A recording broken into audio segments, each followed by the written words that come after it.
Okay, I'll give it to you. Perfect. Alrighty. The only downside is you're just going to see my smiling face, not the whole crowd here. So, okay.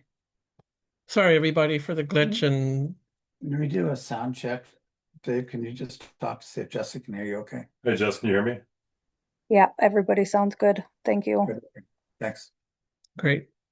So, Dave came tonight at our request to update us on the broadband project. And I know you've hardly been doing anything else, so this is probably a welcome task. So, anyway, thank you for coming over to give us an update. So, Thanks, Mark. I sent over a report this morning. I don't know if you saw it or have a copy of it. I'm just going to go over the first 10 pages. You'll have to imagine them on a big screen, but I'll just talk to what I emailed you. So I do a report for the Public Broadband Committee for the town of Dryden every month. And then it's usually the first or second Friday of the month. And then the second or third Thursday of the month, a similar report, the town board in Dryden. So this report is somewhat customized for Caroline for this month, but it's based on what I report back to Dryden's Broadband Committee and Town of Dryden.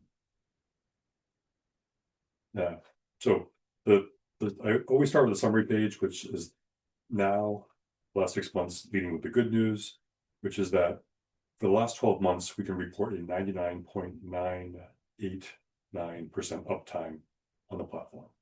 We had one outage of 53 minutes versus 525,000 minutes of uptime. So 53 minutes down, 525,000 minutes up. So 99.9%. Since May 24th of 2024, which is a little over 2 years ago, we've been up 99.985% of the time. We had 800,000 minutes up versus 168%. So the network is very reliable. Why is that? Now, the first is the network is built on a 21-mile ring around the town of Dryden. So if any part of the ring breaks, the network and traffic can change direction and go the other direction. That's an important part of the network, and that's one of the reasons why we've maintained our uptime. The second, we have 3 different backhaul providers. Those are the connections to the internet, and those 3 connections are located in 2 different parts of our ring. So if any one of those major connections, one goes to Syracuse, one goes to New York City, one goes to Boston, if any one of those 3 breaks, we have 2 backups. If 2 of them break, we still have one.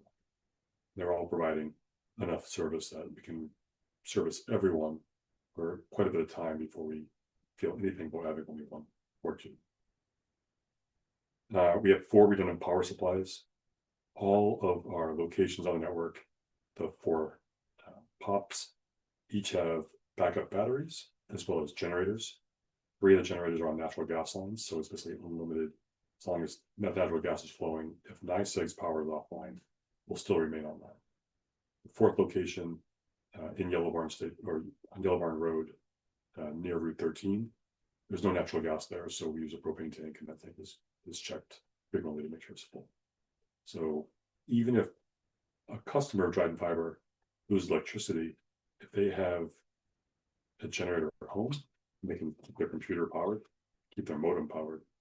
The service from Dryden Fiber will continue to provide service to them, which means they can continue to use their phones if they're using voice over internet through Dryden Fiber, even if they lose electricity, because our service will be on, as long as they also have a power service, like a generator. Finally, last 2 points. We have a 24/7, 365 support team based out of Syracuse. They run support for Dryden Fiber, but they also run support for 19 other ISPs all over New York, New England, and Pennsylvania. So it's very cost effective. It costs us about $5,000 a month to do all of our phone support for our 600 customers, as well as all the scheduling for everyone who wants service, as well as network management and any support for outages. It's affordable because they're doing this for so many other ISPs. If we had to hire someone and have backup to have 24/7 coverage, it would be 3 full-time people and probably cost us over $200,000 a year. Finally, we have local in-person support with Clarity Connect. They're based in town Dryden on Hanshaw Road. So if we do have a call out and someone to go on site to make a repair, they are right in town and contract with them to work basically 24/7 repairs. So we're really proud of that. Not easy to maintain 24/7, 365 service in this environment, storms, weather, NYSEG power issues, but we've continued to add more and more protections around the network to keep it going. Any questions on uptime, how we're doing it, how it's working? That's amazing. It's great. So I've got a question about the circle. So we just have one pop now for all of the town of Caroline, That's right. Yeah. Okay. just this one. So we'll be somehow part of that circle.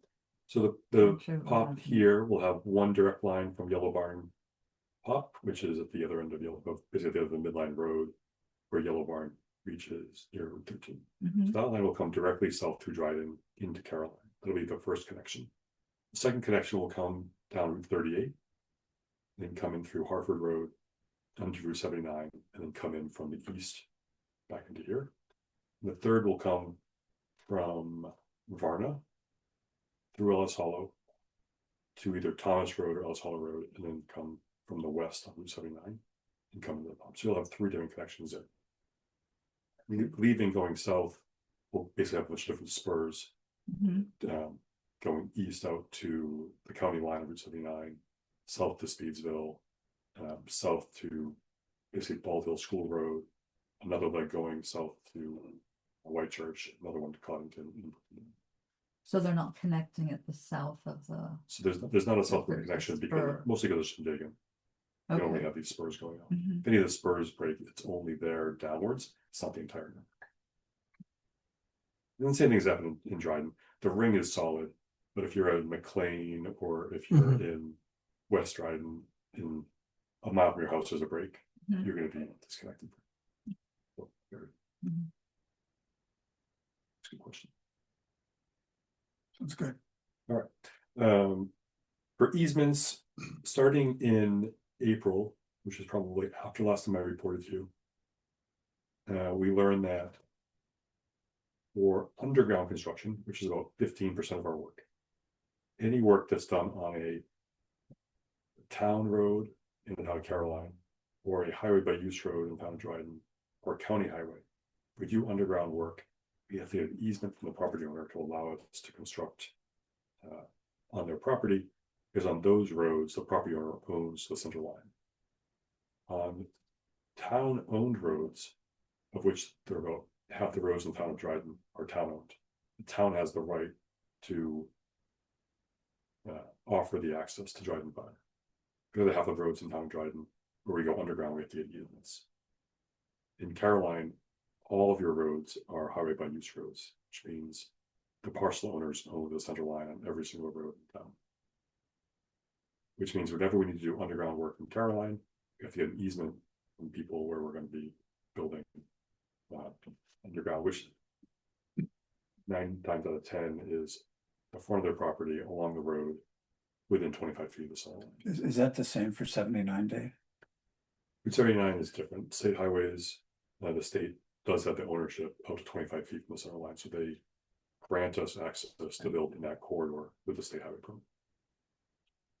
With most of our state highway work we do, we use NYSEG poles overhead, so we have access to those through the NYSEG easements. The only time we really need permits from the state is when we have to go under the highway to connect, or even overhead. And then you go over the overhead, you have a permit for that. Those don't require individual easements from the property owners because the state has that area. I was just wondering. If we build near your house, it's all aerial, it's all underground poles. You won't need an easement. I wouldn't give it. Is that? I wouldn't give it. So for easements, the first 72 have been accepted, signed, or filed. 14 of those are in Caroline. We believe there are 71 more to go in the town of Caroline. Is mine one of them? Did we figure that out or not? Yours is not. So in Jonathan's case, the utility pole that we're going to connect to is a NYSEG pole. So the aerial connection is covered by the NYSEG easement that's already on the property. To come down the pole and service your house, That pole happens to be about 5 feet beyond the right of way of the road. However, we wouldn't do any construction on that pole to go to Jonathan's house unless he asks us for the service. And by him asking for the service of becoming a customer, in our terms and conditions, being a customer, you're granting us access to use your property to provide your service. So that we don't need to get an easement because you're saying he's building my house. There are many of these poles that are deeper off the road than 25 feet. We don't need an easement because we're only going to use those poles where they hit the ground and go underground. If someone signs up for services, rather than grants us services. So Dave, just, this might not be able to answer this question, but have most of these pending easements been requested? No, we probably requested about half so far in Caroline, and a little more than half in Jordan. We're getting close. There's a few different steps we have to write the easement. It's a legal document, it spells out where we are, where the property is, have screenshots or photos of the tax map, as well as a Google Earth that shows where their driveway is, because you can't see it on the tax map. The language of the easement, the ownership of the easement, the parcel number. That's work, but that's actually the easiest part. The hardest part is finding contact information, especially for vacant properties in rural parts of Caroline where we can't knock on their door. The tax maps and the tax rules will say like it's owned by DMM LLC, the mailing address in Massachusetts, no name, just an LLC, no phone number, no email address. Yeah. And you look up that LLC, there's nothing to find. But the tax bills have to go somewhere. They go in the mail to DMM LLC somewhere in Massachusetts, mailing address. So we have mailed easements in full with a letter like, dear DMM LLC, like an easement, here's your property, here's what we want. About half of those we get a call back, the other half we don't. So we try to find alternative ways to track people down. It's a substantial amount of time on the easements project is just finding people. Once we find them, talk to them, probably have between a 75 and 90% yes close rate so far. We're like, yeah, that makes sense. I get it. Some negotiation about what's in the easement, how it works. A lot of just education. Some people like, I have to think about it. Depending on where they are on the network, we say, great, you can think about it. We don't need the answer right away. And a few people have said, no, I'm not interested. But for the most part, it's been a pretty positive response. Of the people we've reached out to, who we talked to, we have a higher rate of signups of Dryden Fiber after they've done the easement than the general population. So it's like a bit of a marketing tactic to talk to them about it for half an hour, explain Yeah. the whole project. Interesting. Break down, they're like, oh, this sounds great. I never heard about this. Or, I didn't realize how good it was. So if someone says no, what do you do? Just go down to the next property owner and try to cross the street there, or the next pole? Or... That's a good question. The first thing we do is see how much of a no is the no. Some people will say like no in person, then they'll say no by email. Like, all right, they don't want to do this. We assess where they are. If they are in one of three categories, the third category is they are the last house on a dead end road, but the entire road is all underground utilities. You follow the nature of that neighborhood by continuing to do underground. They're the last house. They say no, we can't service them. The only person that gets cut off is them. It's too bad. If they later want service, we have to bring in the heavy machinery to drill a bore to their property, put in a handhole, bring in the equipment. Somewhere probably between $3,000 and $5,000 later to do it because it's not part of the build. And you're clear with them about that. We haven't done that yet. Okay. So far we said, all right, they're a dead end, we're not that one. The second is if they're on a spur and it's them and one or two people following them, we try to either cross the street to the other side of the street and go around them, or we just keep the conversation open, try to find another way to follow with them. Third category, which is the most important, is if it's a backbone, you have to get from point A to point B. We continue the conversation with them, but we also work with our engineering team and see if we can design around them. So on the way from Dryden to here, there's one parcel owner who's like, no, I had a bad experience with one of your competitors. I don't want to use this on my property. He said, all right, we rerouted around. We had to go through 5 other easements to take the place of this person's one easement. All 5 of those people signed on, and all 5 of them have also then signed up for Drive 5. So we're gonna build around this person. If they in the future did want service, they'd have to pay a substantial amount to get service. It's just not part of the build. So hopefully that answers what happens when people say no. I just want to make sure it didn't derail the whole. Good night, Edie. Thank you. So far, we've found ways to work around. Sometimes it's just luck. We're in many cases, we try to follow NYSEG's lines as much as we can because that's most cost effective. It costs about 5 to 8 times more per mile to go underground than use the poles. So to save the project money, we go on poles as much as possible. However, given the rural nature of both Dryden and Caroline, there are places where there is no way to get from pole to pole into the houses. We have to go underground and then go back up to the next pole. Just need to turn that sign off behind you. Oh, okay. You can do it or I can do it. I can do it. Yeah. Okay. Sorry for the tripping hazard out there. So. Minor problem. Great. All right. have a Sorry. good Okay, you too, Edie. Bye-bye. In that case, where let's try this on outside. It's rural. We have to find the right pole to reach to go down.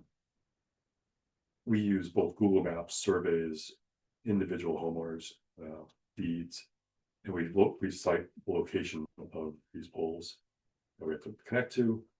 Sometimes it looks like the pole is on one property, sometimes it looks like it's on the line between 2 properties, sometimes it's actually on a different property. You know, the satellite view looks like the pole in the shadow, where the Google Street or Google Street view looks like it's on one property. It actually isn't. That happened this week where someone was like, no. Then we like drilled in, like, looks like that pole is actually like 5 feet north of where we thought it was on a different parcel. And that person said yes. So we don't actually need this part of the building. So that was a save. We could have found a way around it, or just continued to negotiate. One of the requests that we have as an easement team is just to keep the conversation open. If there are people, like in this case, I reached out to Mark and I was like, you know, this person, can you help out? Maybe there's someone that you know in town hall who can help out.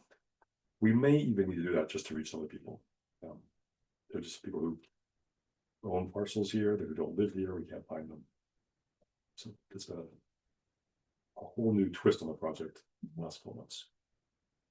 You mentioned that you use tax maps to show where the easement area is. Yes. So that's adequate for registering with the county clerk and everything. Yeah, we did a few in the winter and the clerk was like, this is fine. You're not, because we are not giving any compensation. It does not have to be a survey. We're putting the infrastructure in, but there's no there's no like money exchange like you're doing a legal land deal with the easement. So therefore it doesn't require a survey. What will happen is there's a description with the geo coordinates, there's maps. The next time that property changes hands, the survey will take that out of the deed into effect and add it to the parcel. The survey would add in the geo coordinates and stuff like that. Yeah. Okay.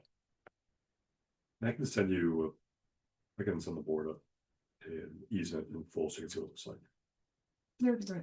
Just have an idea of what's in the language and what's in the maps, diagram parts. Other highlights, we're now at 583 customers. We had 19 more in July. We had 61 inbound requests in July, 6 of those in Caroline. Right now, the Caroline count is 266 residents have signed up in Caroline. I think there's like 1,200 parcels, so almost 1 out of every 4 parcels is already signed up for service. Without us even.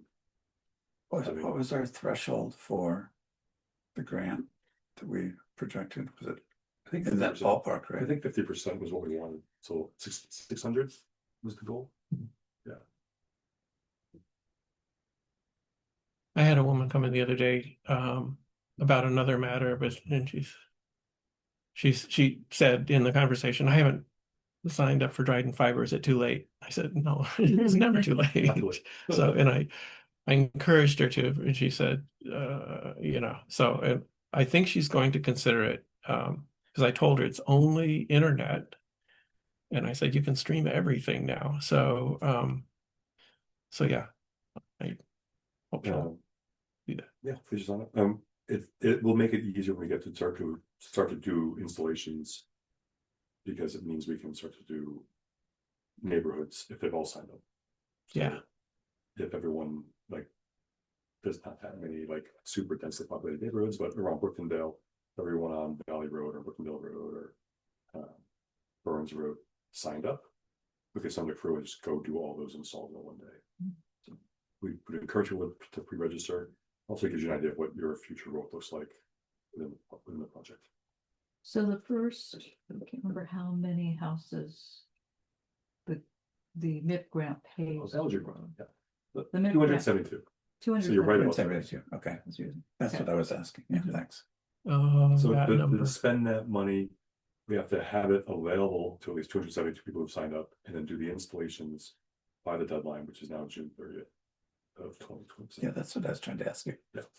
So there was a number, that was a number 272. So you're 6 signups away from having the minimum that you want that's going to be paid back by the Get that, yeah. due to a variety of cost factors. The budget is a little bit in flux. We may need some money from installations to pay for partial construction. Mhm. Some things that cost more than planned. Overall, we're going to try to use as much of the planned installation money to pay for installs. And finally, construction is going on all over town, Mhm. and probably seen a variety of crews from Danella and H. Richardson and Son continue to do pole replacements and make ready on the poles, making enough room for us to use a pole. There has to be at least 40 inches between electricity and the fiber. Fiber is the second one down, and then a certain distance, 24 inches sometimes, between fiber and cable, and then 12 to 24 inches between cable and telephone, and then 18 feet between phone and the ground. So when you add all these up, most of our poles were in the 35 to 40 foot range. They're mostly being increased by 5 feet, so up to 45 to 50. Wow. Plus Syracuse Engineering. So Danella and HRS are the primary companies doing the pole readiness, making the poles ready for us. When they're done, then we have to have Spectrum, Frontier, or Verizon, Hafele Connect, or Point Broadband move their equipment on the poles to the new poles, or move them up to make room for us, or move down to make room for us. Then Syracuse Utilities come in and actually attach the fiber, the strand. Okay. That's many steps. Of which there could be many blockers, from pole licensing to get that work started, to easements, to state highway permits. With that, back in April, we told the state we needed more time. We asked for another year. They said there's no extension. You have to finish by the end of 2026. We said that's going to be really difficult, but we'll do it. We use some more money, that would help. They said, how much more do you need? Told them. And then 2 weeks later, they said, federal government is offering to extend this. How much more time do you need? You can have up to 6 more months. So we said, we'll take the entire extra 6 months. About a month ago, they approved that 6-month extension. So now the deadline is June 30th, 2027. It's still a lot of things left to go over to hit that. Yep. So Like no snow this winter. It's not gonna freeze. no snow, no ice. That would help. No major hurricanes or storms anywhere in the country, because Mhm. when that happens, the crews They go away. do that, even if it's a local and we lose electricity. The same companies that do our work go in and reestablish electricity, which ranks higher than providing broadband. So you can't control that. I think the next one I want to cover is just a little bit more on the easements. put this easement map together, which you can't really see in black and white. As of right now, we have 4 signed in Caroline and 9 more have accepted. There's 13, we have 2 easements have been declined in Caroline. And we are actively seeking 71 more. We've broken these into neighborhoods like Baldville neighborhood or Baldville school neighborhood or Speedsville. There's 23 different neighborhoods where we've identified pockets, anywhere from 1 to 9 Mhm. easements that we need. And in those neighborhoods, we need all 9 of those easements to build all the way through. Hmm. Those are all points where it needs to go underground a little bit. Yeah. Okay. One of those declines was like a second to last house around Tobytown. So we're working to figure out how to get around that to reach the last house. The last house has not signed up for service yet, so it's not a priority to deal with that at this time. But we are going to work on how do we hop around Yeah. one person decline. The other one, I can't actually off the top of my head think of what the other location is. But, we can figure that out. It wasn't the one that came up this week, it was last week. So where we need support, mostly finding people, and Mark's helped out with at least one of them who we can't find. So I haven't made the list public because these meetings are public, both in Dryden and Caroline. So I will tend to email the town supervisor and say, here's someone we can't find, or here's someone we need help negotiating, and ask the town supervisors to ask the town board or ask the people around town, like, hey, do you know how to find this person? Do you know how to get in touch with this person? You sit down with them, talk about the project. Any one of those 3 is going to be helpful. Even by saying I live in Caroline, or I live 1 town away for doing this job in Dryden, that's a huge impact. I couldn't imagine having these conversations about easements and living in Iowa or something. Yeah. Yeah. It helps a lot to me. Yeah. And we also go on site. We offer to go on site and help out with explaining where we're going to be and what it looks like. The New York State highway permits, it's the next map I had. Now, we had applied for 16 permits around June 15th. About 2 weeks ago, we were up to 11 approved. So we have about 5 left. One of those is Route 79 that has been approved.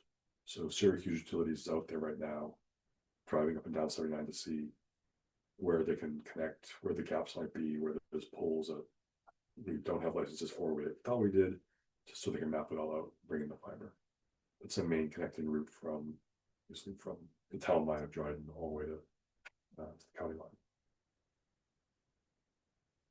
And finally, we have this kind of Gantt chart where we are. We're in an ideal situation. Everything is done before we get to construction. We have all the pole permits, all the poles are done and ready to go.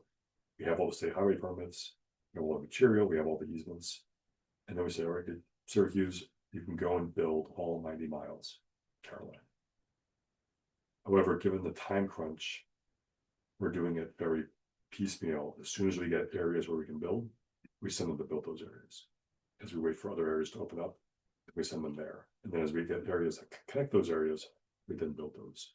So we're on Blackman Hill Road, and we're on Burtondale Road, we're on Route 79, on Midline. We're down Grove School Road, from the top of the hill. Actually, we're on Old Hill Road all the way past that new cell tower that's up there. We're all 2 crews on Lannon Road. Are you on Lannon Road? Yeah, I was yeah, wondering yeah, we're down the what's street. going on there. Down Tuesday or Wednesday night, we're down there, heading down toward the market. Wherever we have areas where we have the poles already, we can build. The challenge of that is it's going to give people this false impression like, oh, it's really coming soon. Yeah. It's not. We have we still have to get the connection into Caroline and Dryden. And then from here to Speedsville is pretty far. Even though we might have all of Blackman Hill done, we have to connect it through the town of Berkshire to Speedsville, up 76 Road, over Buffalo Hill, and then down 79 back here to Town Hall. So it's a long way around to get there. Even if it's built, it could be 6 more months before it turns on. So how's the link from Yellow Bond doing with the DEC? DEC's approved our permit. We have a permit to go through the state forest. It's underground because there's no utility poles there. We have easements signed from 1, 2, 3, 4 of the 7 parcels and acceptance from 2 more. Oh, that's great. The last one, we're waiting because it's actually a parcel that has a partnership with the Finger Lakes Land Trust. So they have rights to the property. Land Trust they told us we cannot stop the property owner from signing these over. However, we also need to decide how we're going to recommend they can sign it with you, whether that's a board action, their board only meets every other month, or if that's something the executive director can make a call on. Either way, there's no legal way that the land trust can stop the person. But the people who own these parcels are like, well, I don't want to sign it unless land trust says I can sign it. Is there anything that we can do on the Caroline's side in that regard with land trust? And I don't think so. We had a call with them about a month ago. The executive director was out of town. We talked to their head of this part of their team. He was like, I can't get this on the August meeting because when the executive director comes back to town, I'm going to be on vacation for 2 weeks. He got back to town on Monday. So we haven't met with him yet this week to find out where he is with talking to the executive director and finding out if this is a board action, which wouldn't happen until October, or Wow. if this is a executive director action, which would happen this week. We're going to tell the property owner this tomorrow and say, listen, you can do whatever you want. It's your property. But from what the land trust has told us, they will not and cannot legally stop you from signing the easement. If you want to sign it, you're allowed to sign it. And also, we're begging you You to don't sign it. like to build this thing. The challenge that we have in that route is our utility poles that our engineering firm has not yet applied for. So we have to go through that process, which can be anywhere from 2 to 6 months or more to get those poles processed. They have to be surveyed. We have to see if they're tall enough, see if we connected them, see if they have to be replaced. If they do, if there's other connectors, other tenons on those poles, they have to be moved to make room for us. So you need those poles if you don't get the easements, or you need those poles along with We the need it either easements? way, Okay, which is why we're looking at 3 other paths to get here. One through Ringwood Road to Ellis Hollow, one around Yellow Barn from Ringwood to Midline Road, and one that goes Ringwood to Midline to Hunt Hill to Ellis Hollow to 79. wow. Wow. So there's many different ways to get. Okay. We don't have an answer yet. We're seeing which one breaks first. Yeah. Ultimately, we have to build to service all those customers anyway. So Yeah. we're going to build it all. Whichever one opens up is the one we'll use. We're also assessing coming in from Route 38 as well as through Ellis Hollow. Those other ones I spoke about earlier. Mhm. So there's a lot of different pathways to connect. Okay. I know the timeline. We're just working on it every day. I've got a question about Flexible Cottages. Yes. This one of the So the owner, Boyce Hill, Bruno Schiffel, also owns a 12 cottage site in the village of Freeville, town of Dryden. We just built out inside that park, that area. Now in that park, that neighborhood, he put in 1.5-inch conduit from the street to a handhold on his property, and from there to every single unit in the park. He invited us to use that conduit to connect our network, and so all we do is feed our fiber through. And now that all 12 of those units are live and available. Well, that's hopeful. We That's had great. one person, it's very helpful. We had one person sign up. We built it all. And by the time it was ready to go on, they had moved out. So we currently don't have anyone live, even though we can now service all 12 of them. Bruno said he didn't want to do anything in Boiseville until this one was live and ready. Okay. We were hoping it would be live and ready functioning, and we'd have a user to point to and say, this is how it works. The challenge with Boiseville is it doesn't have that conduit built out to the 200 plus locations there. Mhm. He also doesn't really want us to do any digging there. He's got water, sewer, electric, telephone, cable. I don't think he has natural gas. And I don't think so. So he already has 5 utilities all underground. They're all underground. There's no poles there. Huh. The only poles in Boise-ville are on the street connecting right through to the Valley Road. It makes it a big challenge. None of our construction partners want to dig in that environment. In mobile home parks, we recommend putting in new utility poles Yeah, and then running from utility poles either directly to the mobile homes through the air or coming down the pole and doing a very shallow 4 to 6 inch buried line to the mobile home. Any deeper, you hit water lines, sewer lines, or electric lines, natural gas, phone, cable, or lighting districts. So try to avoid that in mobile home parks. And this Boise-ville is similar to a mobile home park in that he's got 5+ utilities on the ground. That being said, he seems happy with what we've done so far. There's a conversation there. It's probably time to pick that up. Let's see what he thinks. any other It's questions? a substantial amount of the MIP numbers. Caroline's about 1,200 MIP locations. 200 of them are Port Simple cottages. Yeah. Generally pretty low sign up for service from Boiseville. I would say less than 10 of the 266 people who signed up are Boiseville. But that could be anything from marketing to Yeah. more of a rental environment to people being happy with Spectrum. Sure. Now, the last piece of this part I want to cover, I know it went a little long, is we are doing pre-installations starting this month at the town of Dryden. So what that means is for neighborhoods where people have signed up, we are doing the exterior installation of the home in advance of having the entire fiber lit up and ready to go inside the home. For home installation, there's 2 parts. There's getting from the pole across the yard, either through the air with an attachment or through the ground to a box on the outside of your house. The same way you have boxes outside for telephone, cable. That's all part 1. That's the exterior work.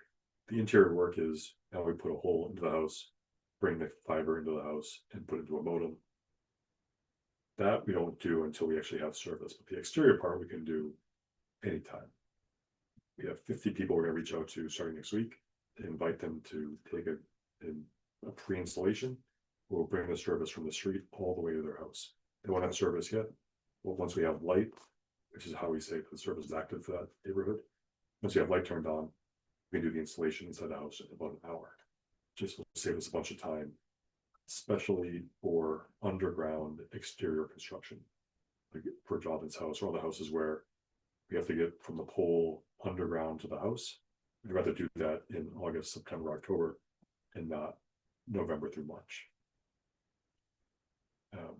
We'll probably start to do that. We'd probably start to do that in Caroline this fall before winter. Like figure out which neighborhoods have some density, call out and say, hey, we can do the pre-installation now. When service is available, it'll be like an hour install, do it all then. So that's in there. It's a little bit of information that we put about how we're going to message that to people. In the messaging, I'm wondering if it might be helpful to have some information about how that will correspond to existing setups, like people have Spectrum already set up within the home. It won't do anything with their existing. We're going to run our own. It'll be our own fiber optic network to the house. They're using coax cable to the house. But inside the house, you wouldn't be able to use the same They can use poles and people can use systems. those. Yeah. That's what I think people would be wondering about. Yeah. So you can hook to coax cable. It doesn't have to be. No, we don't use coax at all. So you do have to run fiber optic Inside. in the house. Yeah. Yep, to the modem. Oof. Because we have the modem. I think I brought it last time. It's about this big. There's a port for the glass to plug into, and then Ethernet that comes out, and that can then plug into your existing Wi-Fi network. If you already have a Wi-Fi network that you like, you can continue to use that. If you want to use ours, we offer it for free to anyone who wants to use our Wi-Fi network. Some people are like, just give me everything. then they plug that Ethernet to our Wi-Fi device. But if you already have a network and you like your Wi-Fi devices, you just plug in the Ethernet from our modem into yours. That way you can get 10 times faster speeds than coax. Great. I don't need 10 times. So do customers have to contact Spectrum and say, we want it removed? We want your stuff taken away from the house? Right now, people just cancel their service. They just, Spectrum will say, bring in your box. And Spectrum's not going to disconnect the conduit, the coax from the street to your house, either aerial or underground. They're not going to take the box off the side of your house. They're not going to take it away from, you can either remove it or leave it there for the next person. I had a phone line in my house, wasn't connecting anything. I actually pulled it out. I don't need it, going across my garage, hanging everywhere. Mhm. So I pulled it all out. I'm not going to use a landline anymore. So that was my personal choice, though. They don't have to do that. They can leave it there if they want. I mean, People might want both. They don't want cable for cable. And I have all the Clarity Connect stuff is still on the roof of my house. they may or may not come back for They're it. not coming, they told me they weren't coming back for it. Yeah. That seems consistent with any of the dish networks. That Yeah. you can find it. This has been great. Thank you. Yeah. Thanks for the time. Thank you, Dave. I'm around, I live down the street, so I drive by every day. We're getting close on the. Yeah, they're cranking away. Looks good in there. You've been in? Yeah, Good. yesterday. If you're here during the day, Clarity Connect was doing our installations.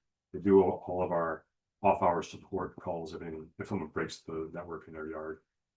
They also won the bid to build out inside the central office behind you. So if you want to check it out, they're working on it right now. It looks really nice. There's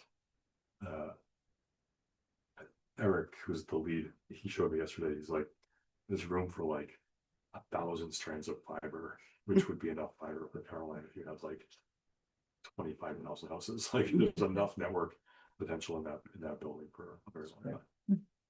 Well, It will be, the idea is for the next 40 to 50 years. yeah, it's going to be robust. Great. And even though you might not need more speed, we don't know what the demand will be for broadband in 10 years or 20 years. That's true. What we do know, it'll be probably a little bit more than it is today, whatever it is. Climate refugees Thank you. coming. Thanks, Dave. Thanks so much. Dave. Yeah.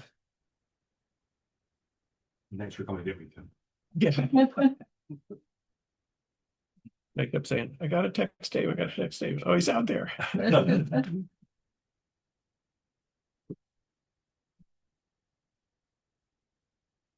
I'm always impressed at everything you're juggling, Dave. It's Can I go on these kids?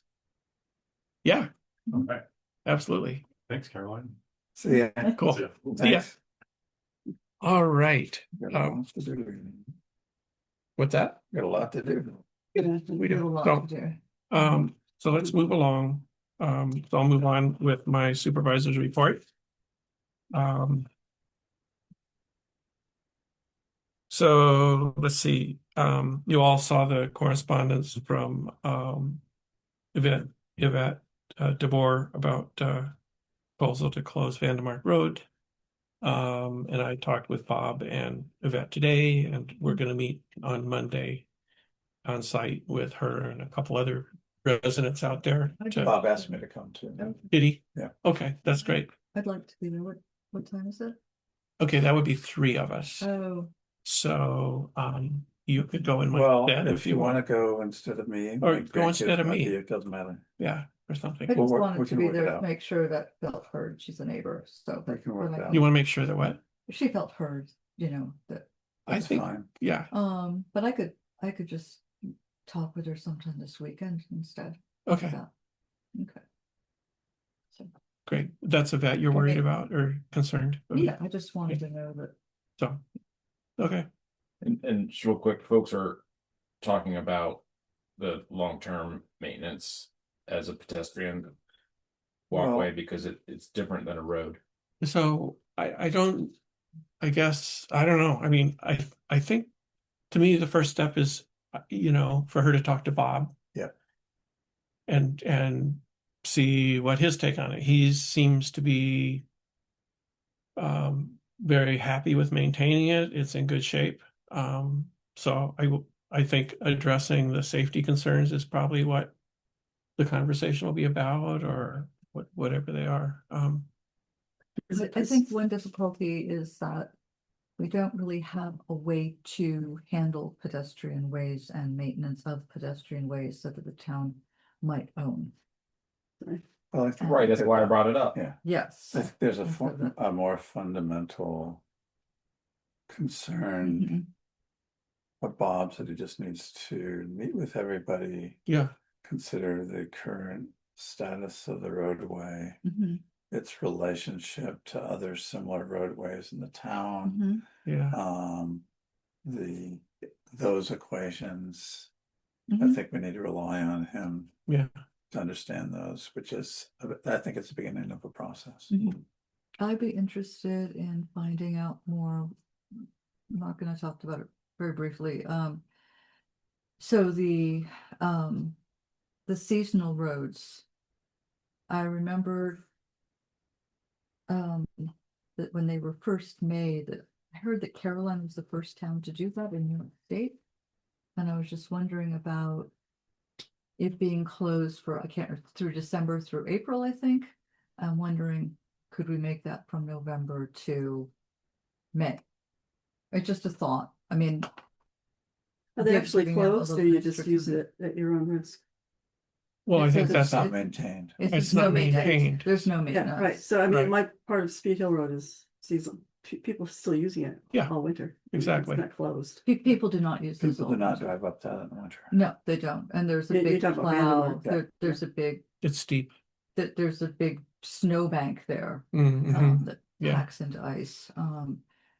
So anyway, I was just thinking that that might be kind of middle of the road thing to If what? extend to, if we extended the no maintenance from, say, just, November through the end of April or something like that. Anyway, just an idea. That would do what? Yeah, what would you accomplish with that?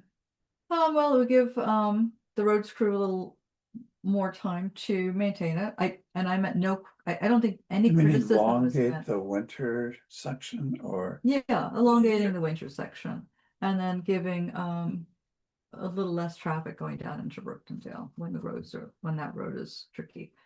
Man, I So still people are can't- still gonna use it. I still, do that many people actually No. use it?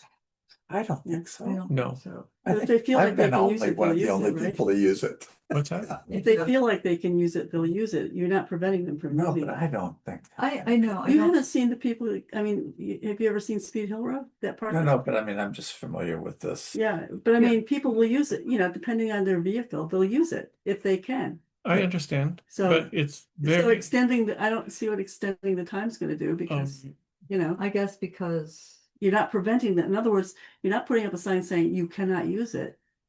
If they think they can use it, they will. And so Yeah. like, you're extending the time, but if the weather's, and the no. winter seasons are getting shorter. a lot Yeah. of people, but no, I mean, I think there's a difference in this one. This is a very short road.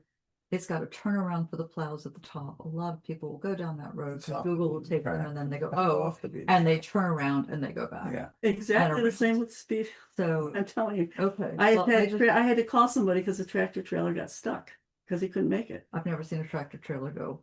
Well, a- they got anywhere near stuck that road. because Google directs people to go Mhm. on that well, road. anyway, so Yeah. let's just. Yeah, that would be. Bob's, I think, ready to take the lead on that, which is Okay. good, so. And, That's, and Yeah. he seemed, That's- I thought he seemed very adamant that he didn't want it to be a Well, it's, closed. there are Well- ways of starting conversation. Yeah, he's happy to talk to folks, so that was really good. yeah, I mean, it's a similar. Elm Street had a similar straight uphill, right, that was completely abandoned by the town years ago. There's been a number of people trying to make that into a pedestrian way, which we haven't followed through. I haven't followed through with it in the latest edition, but I wouldn't want to see. One thing is that the town completely abandoned that section, so they had no right to it, and this is ages ago, when I got a grant to help make that a pedestrian way. But the town did not have a right to that, and so the property owners we would have had to have an easement and a whole bunch of other stuff, so I definitely don't want to see it abandoned by the town. and reverting back to private ownership. Just felt that would be a difference. Okay, well, that was the first item on my supervisor's report. I have a few others. So the other one was inquiry about making a four-way stop at Caroline Center, which Bob had previously talked to me about. So I called her today and Mhm. said and recommended that she connect with Bob, and she said, okay, that's great, I'll do that. And I said, at some point the board might, then I said it's a county road, and then we might be called upon to support whatever recommendation is made. So So it'd be she about was happy to do that. 76. but that for where there's Yeah. Mhm. That makes sense to me, but So then on the updates, of course, the Old Town Hall project has begun, and you'll see today it's not in my report here written, but anyway, well, the townhouse closed through the fall. And the town offices are open, but we're without water now. And so I'm gonna talk to them in the morning. I think they cut the line in there and maybe didn't realize Really? that they cut us off. So this building is without water right now, so please be advised.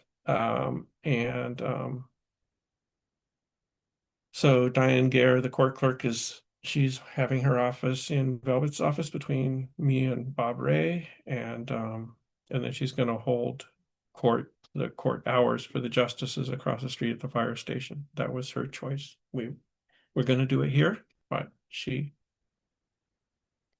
thought, Maybe they should go over there for an hour and see what it's like. okay. Yeah, I think she did go Yeah. over, so I mean, they have a lot of meetings over there, I know. Yeah. So, Sorry, maybe it's just me. I'm sorry. I apologize. no, I mean, I definitely felt that it was damp. I mean, they could put some dehumidifiers in there, it would help a lot, I think. yeah, but Anyway, so the bids were received today for the electrical contract. We got one bid, and I will be offering a resolution to accept that bid. Which is great. It's for about a third of the previous I bid. was gonna say, was it reasonable? So yeah, it's we Great. felt it was reasonable. Right. We are now collecting e-waste in partnership with e-waste, and we've gotten a lot of stuff. Is that it right there? Yeah. Oh, wow. So, and we've got some inappropriate stuff. So Jesse and we did post acceptable and unacceptable items, but we're learning that you have to keep an eye on people. Yeah. So somebody brought in a drill press today that's sitting there by the recycling bin. So Huh. if anybody wants to work on a drill press, it's a nice, it's old, but at any rate, It's gonna be a problem. we're gonna Okay. we're gonna have to, we can't just have stuff dropped off here on Yeah. us. And if that persists, then, we gotta make this work or not. Mhm. That's absolutely so. So we're a little bit on pins and needles about that, but we're resolved to be clear. I put in a note about the new website for folks in my note, and I'll put that in the newsletter. And then in relation to that, Yvette, in our conversations of getting that instituted, she's recommended that we proceed with doing the audit of the website that we talked about some time ago. And I think we should do that. So, and if anybody wants to work with Yvette on that, you're welcome to, but I think she's willing and able to take it on her own, but And I was hoping to do a lot of that stuff myself, and just with all this other stuff going on, too much. didn't happen. Yeah. So anyway, so I think she's gonna start doing that. So that's it. That's my report. And I probably forgot some stuff. Any questions or concerns? Hopefully we'll have the water on tomorrow. The plane. I've got a big water thing. Yeah. Jesse, do you want to give a report? Yeah, I do have something prepared, but to save some time, I'll just make sure that I'll skip over it now and it'll be in the minutes. Okay, Thank you. thanks, Jesse. Yep. Anything from highway? Just that road, I think, and then we agreed to purchase a lowboy from the town of Ithaca, which we paid for last week, and it's sitting in the highway lot. Okay. It's pretty and much newer looking than the one we had. Great. Great, okay, thanks, Tim. Bob Ray did send us his monthly report. Mhm. Looked at it 3 days ago, so I haven't looked at it yet, but we should all take a look at it and shoot him an email if you have any questions. Yep, I've also made note of that and that'll be in the minutes too. Okay, thanks, Jesse. And Irene Weiser, our county legislator, is not here tonight. She came to our last meeting though, so that's probably what she was thinking, so. Great. So with that, I will move on to the business of the meeting and without delay, I will offer a resolution to appoint David Syracuse to the town's review board, effective immediately and expiring on December 31st, 2030. I'll second it. Seconded by Michelle. And does anybody have any questions? Hearing none, I'll call for a vote. All in favor? Aye. Aye. Aye. Opposed? Great, thank you. So David is now appointed as a regular member of the town's review board. I'll let him know tomorrow. And also about the meeting on August 31st, if he wants to join. And so I'll follow that with an appointment of an alternate member to the town's review board. Resolved, the Carrollton Town Board hereby appoints Marilyn Miguel as an alternate member to the town's review board, effective immediately and expiring also on December 31st, 2030. I'll second. Seconded by Kate.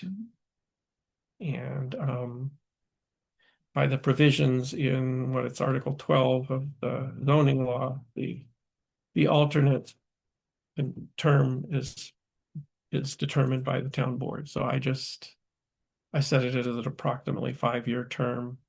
So, and Mhm. it's not a prison sentence. She can, so great. Any other questions about it or anything? So without further ado, I'll call for a vote. All in favor? Aye. Aye. Opposed? Great, thank you. Then as we discussed last time, I'd like to offer a resolution to cancel the September 3rd meeting.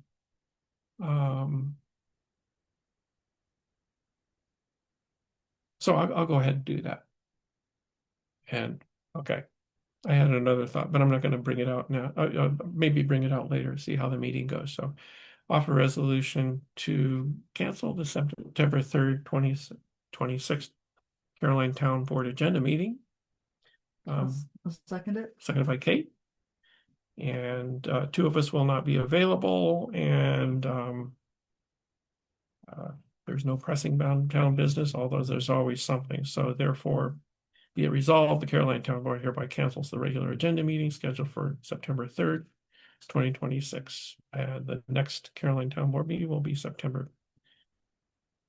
Yeah, I'm just going to leave it at that. I'm going to strike that last sentence, because that might be confusing. So I'm going to strike the last sentence of that last resolve because it's unnecessary. So I'm simply canceling the agenda meeting. Are you guys all good with that? Yep. Okay. And shall I call for a vote? Sure. Okay. Anybody All in sec- favor? Okay. Oh. You seconded it? or- Somebody, did. Oh, you Kate did, said, yeah. okay, that's right. Yeah, sorry. It's getting a little late. That's for me. unanimous? Two. Opposed? Yeah, okay, great. And you're gonna have a resolution about the bid? Yeah, let's do that now. Good idea. So let's see if I can, yeah, I wrote one word upstate on here to try to do it. So I will say there'll be a resolution to approve the electrical contract for the Old Town Hall restoration project. whereas one bid was received for the electrical bid contract from Upstate. LLC, I think, whatever the official name is, for whatever the amount was. I believe it was 34,000 or 36,000, but whatever the correct amount is. And that has been deemed a responsible bid amount. Therefore be it resolved, the Caroline Town Board hereby approves the electrical contract for Upstate. Second. Seconded by Tim. Any further questions? Hearing none, call for a vote. All in favor? Aye. Aye. Opposed? Great, thank you, thank you. Now we should segue to the discussion of starting with subdivision review. If people are still up, sorry, Michelle. We're sparring feet down there. And I did make paper copies if people got those, so. So let's see, so I'll just go through these. So changing the name to planning board, I think we're all agreed on that. The current law does and you know let me see if I can pull it up here.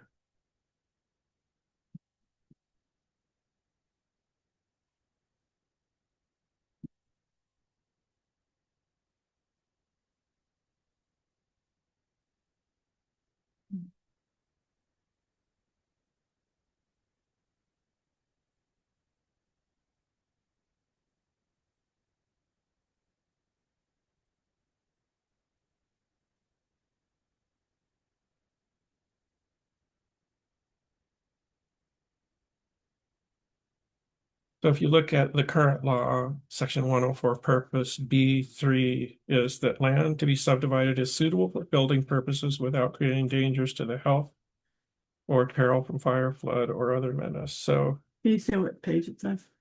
4. On page 4? This is this is the subdivision law. Oh. I don't- Subdivision law. So Sorry, I don't have a copy of that. okay. At any rate, all I'm doing is pointing out that, I mean, if you look at any subdivision law, a purpose is to assure or whatever that that lots are buildable. And so whether we add that additional language or not, I think it's acceptable. I think it's what subdivisions law do. That's what they're supposed to It's do. already there. Yeah, Okay. it is there. And What does the language say, Mark? The current language, Yeah. Sorry, I don't have the copy. it's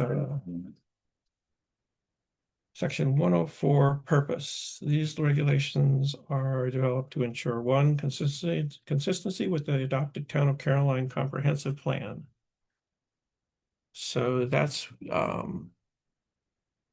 the part that I'm modifying here. Oh, with the new lots are buildable. So I'm saying, that then currently, if you go down to 3, that land to be subdivided is suitable for building purposes without creating dangers to health or peril from fire, flood, or other menace. That proper provision is made for drainage, water supply, etc. That land, once subdivided and developed, will not place an undue burden on the town to maintain.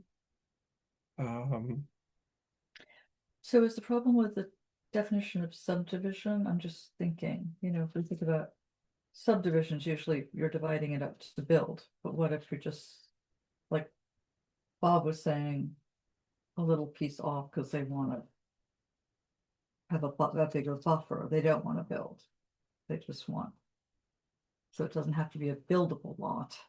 It's just Mhm. a But strip I think or a you- piece. These people aren't gonna live forever, and I think you have to Right. think about the future, and Mhm. so, because then they might sell it to somebody who will then say to the town, well, you sold me this, I was able to buy this lot, why can't I build on it? That's right.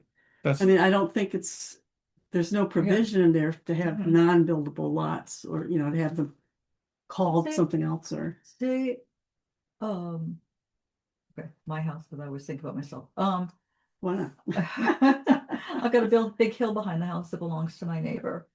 I would love to own that hill, so I have control of the trees not falling on my house, right? You know, maybe put a retaining wall in. It's not buildable. The slope's too great. Would I still, Well, would they that- still be able to subdivide even though it's not a buildable? No, if it's not Lot. buildable, I don't think they could. So that I could, But certainly they could sell that parcel to you. that's what I'm thinking. It wouldn't have to be, I mean, it doesn't but- have to go under the subdivision law if we're not thinking about building.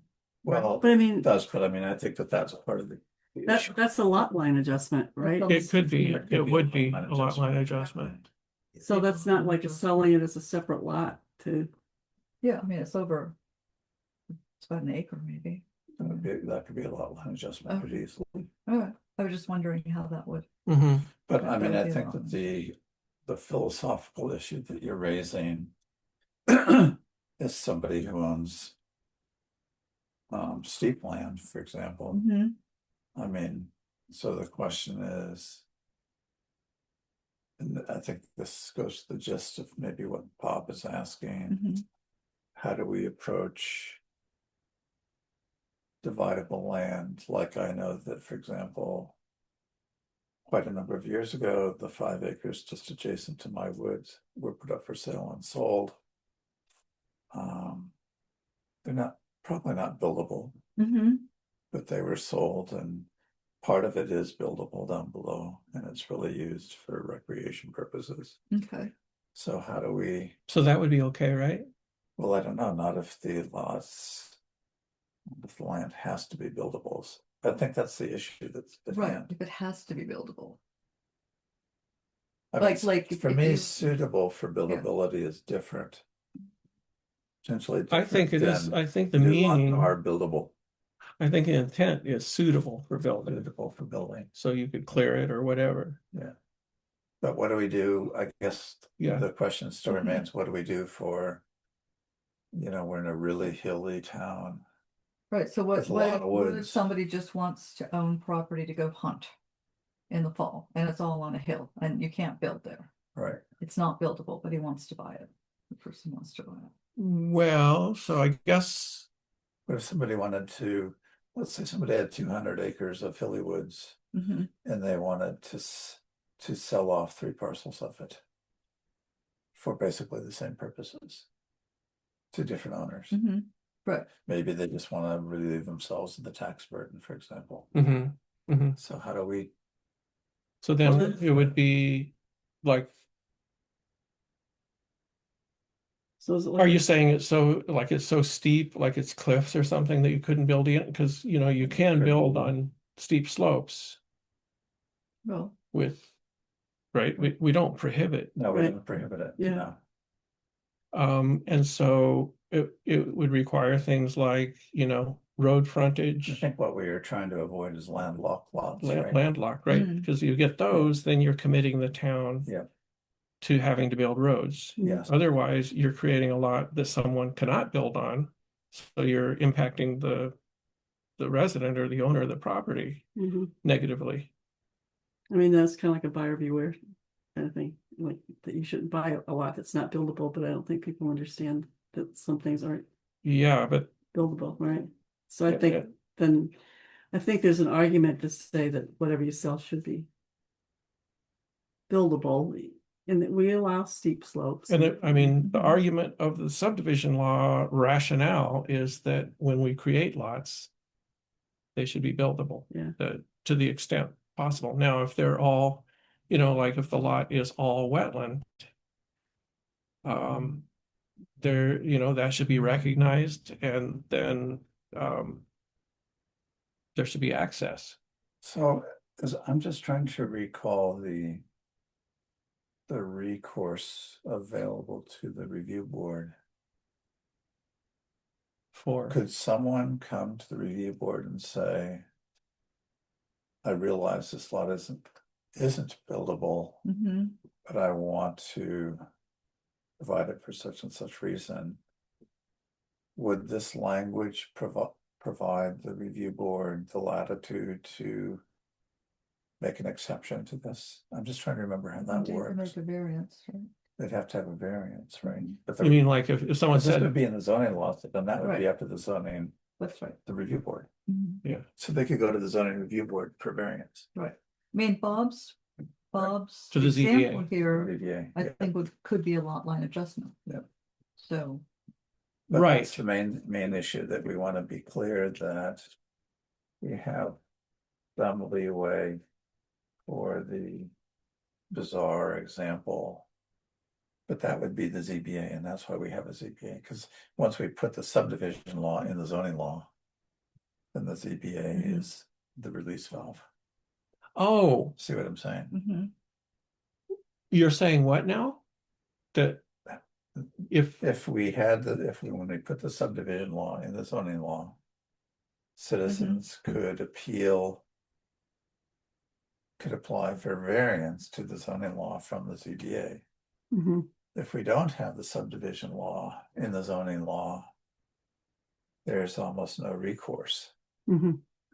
Oh, okay. So Available it's to the not, review it's board. it's Yeah. not as flexible. Right, it would Well- be more flexible, really. It's Mhm. more flexible in the zoning law Yeah. than Mhm. it is without. Mm. I think, but that's I didn't follow it. Sorry. I'm- so what I was. Well, it so- sounds like two different, are we debating whether or not to include this in the zoning law? No, I'm just thinking out loud Okay. that maybe we don't need to worry as much about having the buildable language in there, because once it's in the zoning law, someone could apply to the ZBA for variance Yeah, for the off case of a non-buildable Oh, lot. for those Mm. kinds of Yeah. things. Yeah, Yeah, yeah, makes Yeah. sense. so Yeah. then we could relax Right. about it. Yeah, yeah. You could yeah. relax about it and, I mean, one of And- the, And we can all relax about it. Yeah, yeah. yeah, maybe. Yeah. One of the, you know, when I took this workshop about when to change zoning law was to look at how many variances, like if there's 6 variances been given. Then something's wrong. That there's something wrong, Yeah. change it. So we Yeah. see what happens. Okay, Okay, that's good. we better move on. Yeah. Okay, so that's, so, but just to be clear, so do we have to modify anything or not? If the Yes, I subdivision thought we'd laws, go along with Mark's modification. I think that suggestion, I should have bulleted them or numbered them or something. So the section 104B is basically, I put that clause in there for clarity or whatever. oh, I see. Just to emphasize, but it's already in the rest of the language, I think, Mhm. but it's up, it's up for consideration, I'd say. So when we did this with going through the zoning law, Mhm. what we did just to kind of keep track is we took straw polls on each of the points as we went along, so that then when we went to pass the law, we could do it as a full. Yeah. So maybe Yeah, we should just do that. Yeah, I So- mean, I consider this a discussion. It's the first time we've done it. Yeah. And like, after we discuss it tonight, pretty sure I'm gonna want to dive in again and go through it. Yeah. And we're gonna get comments from the review board and the Yeah, planning board okay. too. mhm. But just to be clear, I guess what I'm not clear about is this first sentence, new lots are buildable. This is your suggestion to add this? Mhm. Okay. Yeah. So that's what we're debating right now, whether or not that sentence needs to be added. That clause, it Yeah. needs to be added to that sentence. Okay, Well, I'm sure we'll get other feedback about this, so Yeah. let's just move on. okay.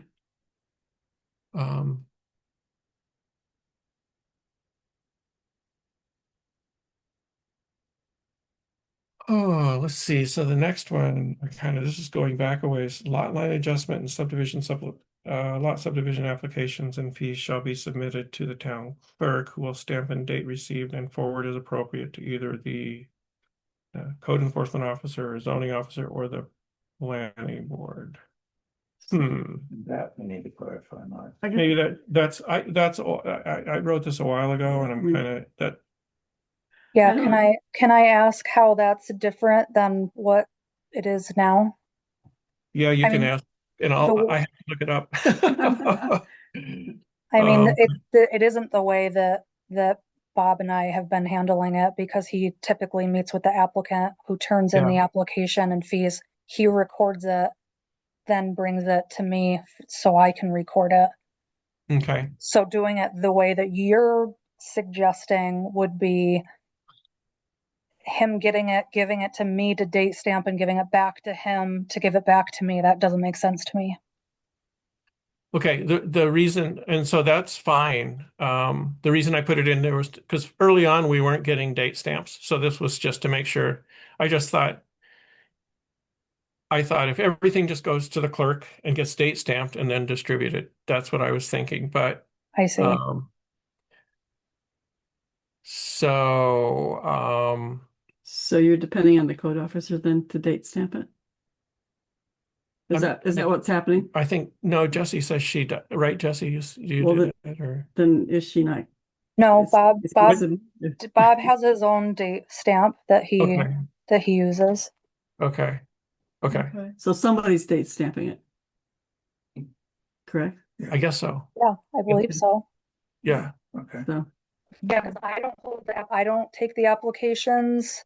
I don't see the applications. Bob handled, they all get turned into Bob, so Mhm. he files them in his office. They're not filed in my office, so Yeah, so maybe we should just change that to the zoning officer. Yeah. Okay. I mean, that's fine with me if that works. Yeah. So I'll make that notation. Thank you, Jesse. Yeah. So no problem. it'll be submitted.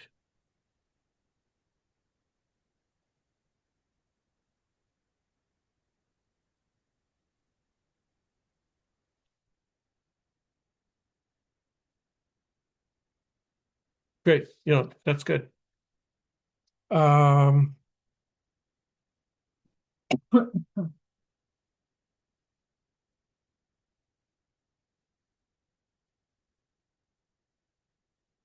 Lot line adjustments, is that what we're, What's that? lot line adjustments. What about them? that's the next option. the That's next where we thing. are, right? Yeah. The next paragraph. Oh, yeah. Yeah, so code enforcement officer and planning board chair are assigned authority for review and approval of lot line adjustment applications. Planning board chair shall stamp and sign survey maps for approved lot line adjustments. And that would Wait. that would mean the planning board chair would be responsible for all signing off on all surveys. So the way that we have it now, just so everybody's aware, is when we passed the revised subdivision law last year, the year before, we had the entire review board Right. responsible for reviewing lot line adjustments. And Jonathan, I don't think you were here, but we had kind of an extensive conversation about whether it should be the code officer and the chair or the review board. We received strong advice to have the entire review board do it. Once the review board started doing that, we received feedback that it seemed a little bit impractical, and it would be more efficient and less time consuming for the applicant for this to be happened in a more consolidated way. And Mark's recommending that it would be the chair, the review board, and the zoning officer, which wouldn't entail scheduling the review board meeting to do this. Right, that was the issue that was requiring a meeting and delay, so. And I think that the matter of the stamp and the signing the survey maps, and this came up actually in a meeting just yesterday or the day before, where we had some consultation about some other matters, and we we got advice that it would be really good to be consistent about Mhm. having the review board chair stamp and sign all survey maps, Mhm. whether they're lot line adjustments or not, Or subdivisions, yeah. or subdivisions.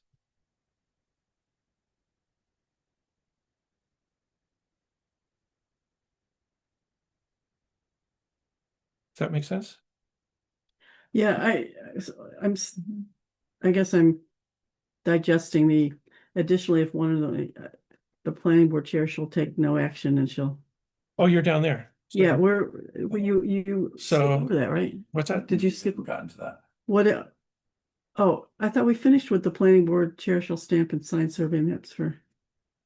I'm sorry, I thought we had. We're very slow. We were Okay. skipping the date above Yeah. that. lot Yeah, line okay, sorry. adjustment, And then Yeah, sorry, I was on the wrong paragraph. So additionally, Yeah, the other one was the receipt of applications yeah. and fees and Yeah. stuff, so, yeah, Right. yeah, All right, so then I got it. yeah. Yeah. And this is something, that came up early that we were committed to revising the process to make it better, so. Yeah. So then the next one that Michelle was talking about, additionally, if one or more of the following conditions result from a lot line adjustment proposal, the planning board chair shall take no action and shall forward the application for administrative review to the planning board or zoning board of appeals as appropriate.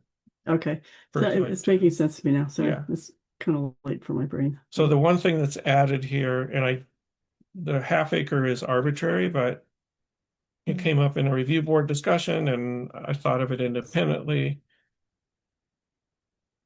If the area of land being annexed in a lot line adjustment is fairly large, Mhm.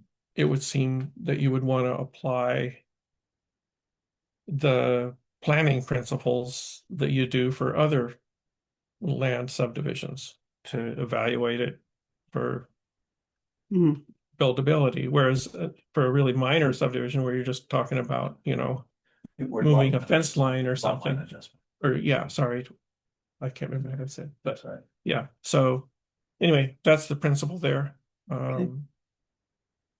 I'm still wondering about that one to a certain degree in terms Yeah, of half acre is very, very small. half acre is small. Half acre And- would mean I have to have a buildable lot behind my house. It's not a lot line adjustment suddenly. Right.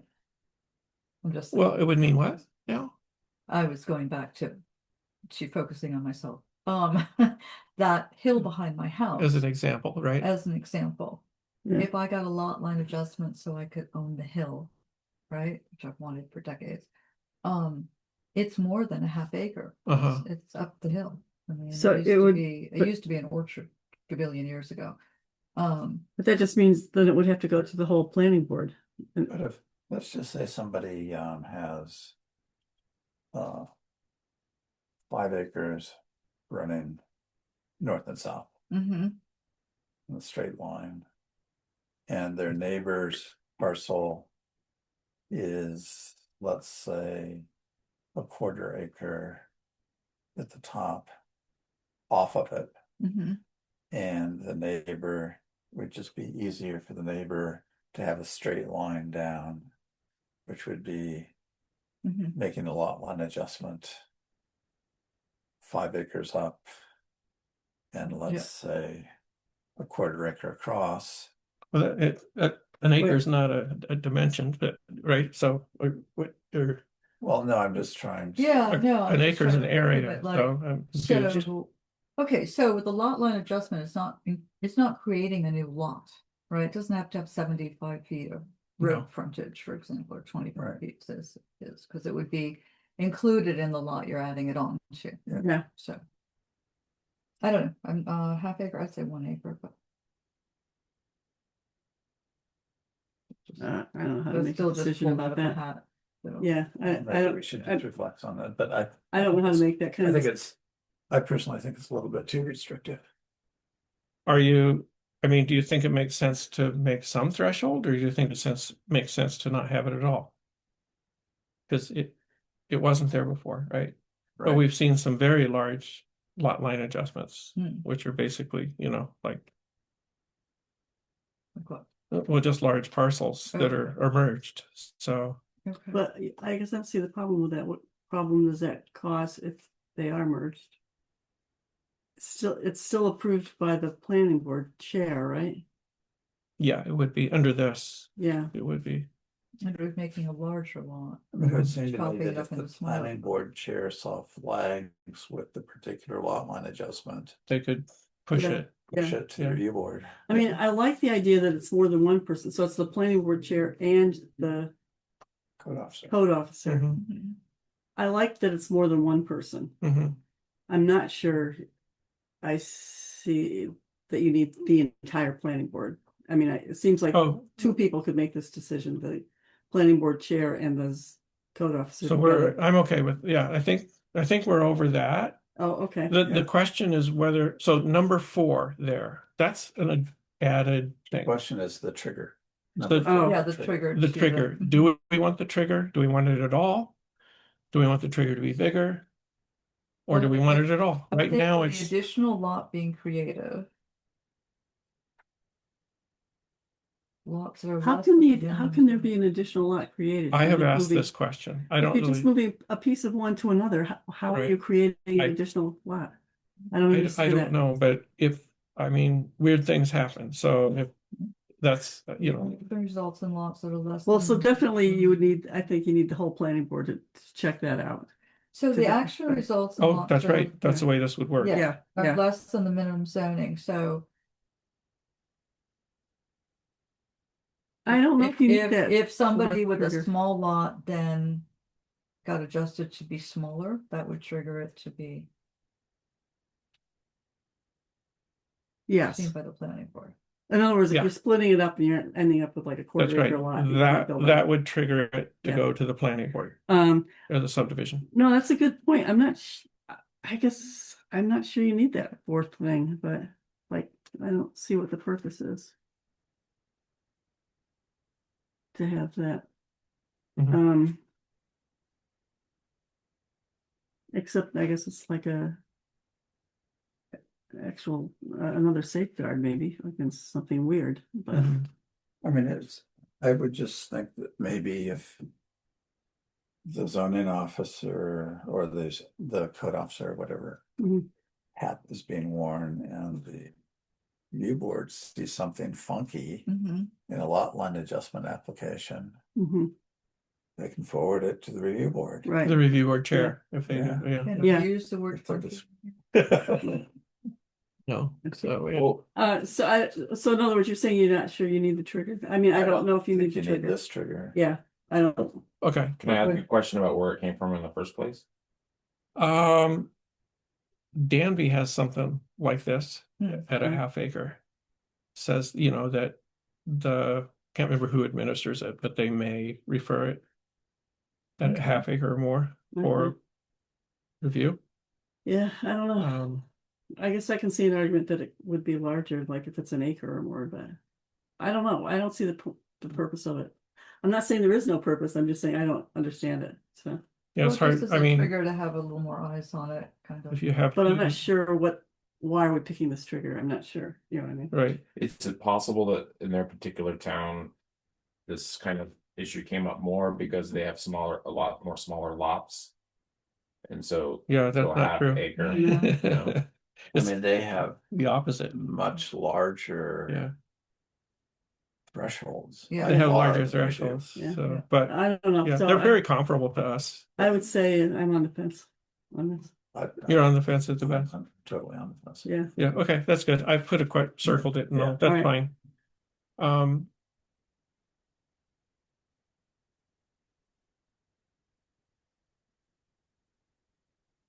This next one is basically the same. It's the same thing about the Yeah, planning board yeah, they're yeah. signing. Is that okay? So Yeah, then the next one is a substantive change. So major subdivision classification shall be whenever the cumulative number of lots created from the parent lot as of the adoption of the town zoning law is 5 or more.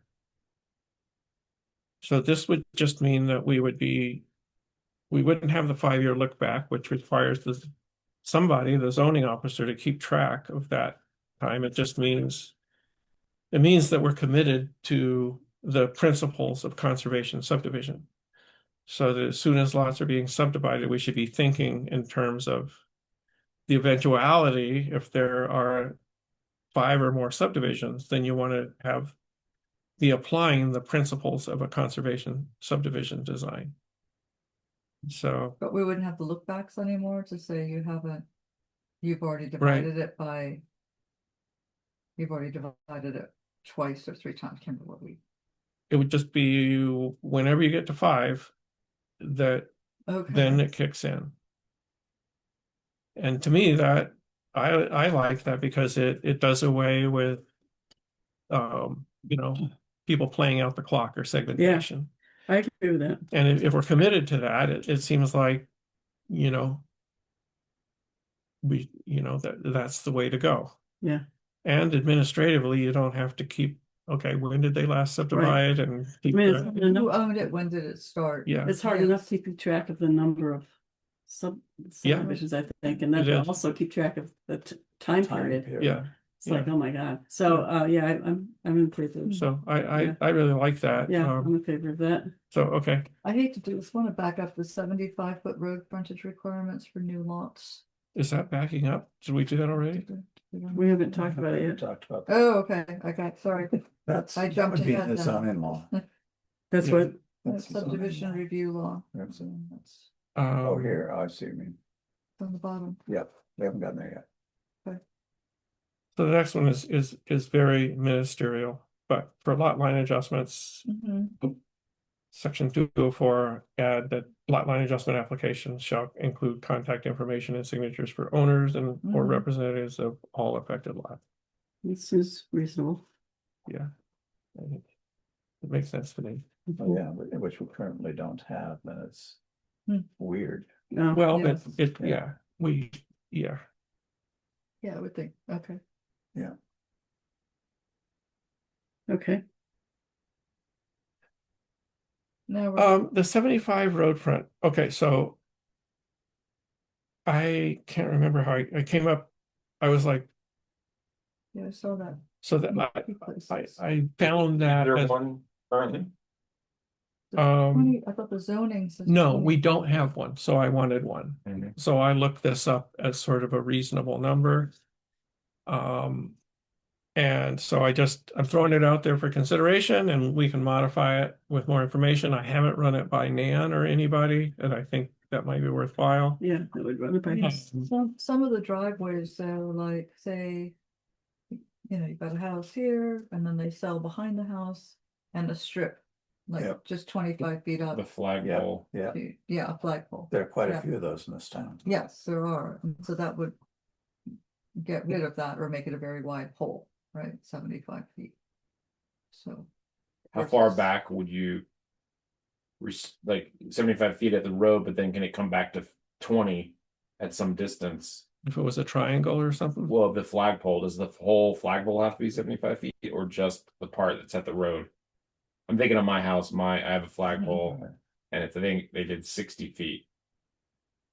So if they did 75 and then it went to 60, it's 20 feet in, like, I don't know, how do you, does it? I guess, I mean, I remember when we were doing the zoning law, that the main consideration was the footage for fire access. mhm, And the way that it works is that the fire access can be more minimal here, but there has to be turnaround at the top.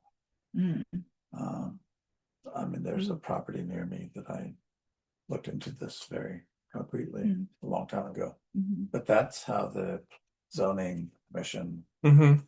was approaching that at the Mhm, time. mhm. So I guess one question would be, maybe we should clarify what the minimum requirements are for A driveway, fire access fire access of a driveway, because driveway. I did look at that.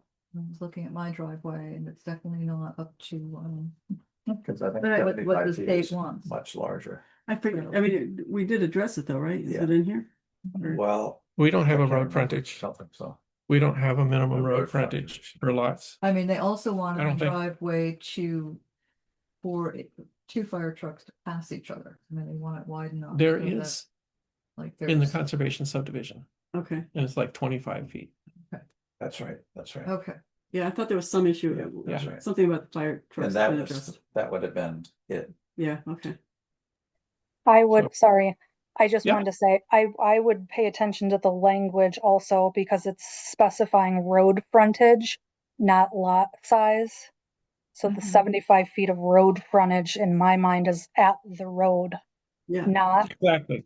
further Right. back. So, yeah, I Right, think right. that's specific enough to, it's very clear that that's what you're talking That's what about. we're talking about. yeah. Yep. Thank you. Does that address your question, Jonathan? No? No, because does that mean you go on 1 foot 75 feet and then now you're at 20? Like, So you you know can what I'm like that. saying? Oh, So like how- you could just How have does it look? 75 feet of road frontage, but only 5 feet deep. Yes, Right. Like, how deep does it have to go? I think the assumption of it is that we're talking about rectangular lots, or right? that's, yeah, Or, but we're you know, not, but because we're there are not. flags. I don't know what a flagpole is. What is that? No, Oh. the flagpole is if you have a long like- road Oh, up and then you have Yeah, an bigger. interior. oh, that's like bigger- my property in New Hampshire. It's like that, yeah. Exactly like that. Yeah. Yeah, And something a like lot of How wide times is it? It'll be a house. So many behind properties somebody. have Probably like 20 that. Might be There's 20 so feet many like wide. that. And it's pretty long. You go over a bridge and then it opens up to the property. I mean, it's, Mhm. What's that opening up? Does it matter? Or a lot of people have shared right-of-way driveways. And that, Huh. like that as well. Something I would never do again. I think we'll have to do some research on that. I'm Yeah, kind of yeah. confused. I So think that just, let's yeah, it's, let's I mean, move on. Yeah. it needs access to the road. Right. Vehicular. But there's frontage and then there's Yeah. internal Yeah. access. Yeah. okay. So I put this submission requirements, the intention, let's see. Oh, wait, so Article 8, add to definitions lot. This was at the request of the review board, Mhm. add a definition for lot, a continue, and this, I took this from another town, a continuous unbroken area of land in single ownership of record described by the boundary lines on an assessor's tax maps. I think Okay. that's really straightforward, Yeah. and that's what we should stick to. Then the intention of the next one, mandatory requirements for sketch plan submissions, section 802.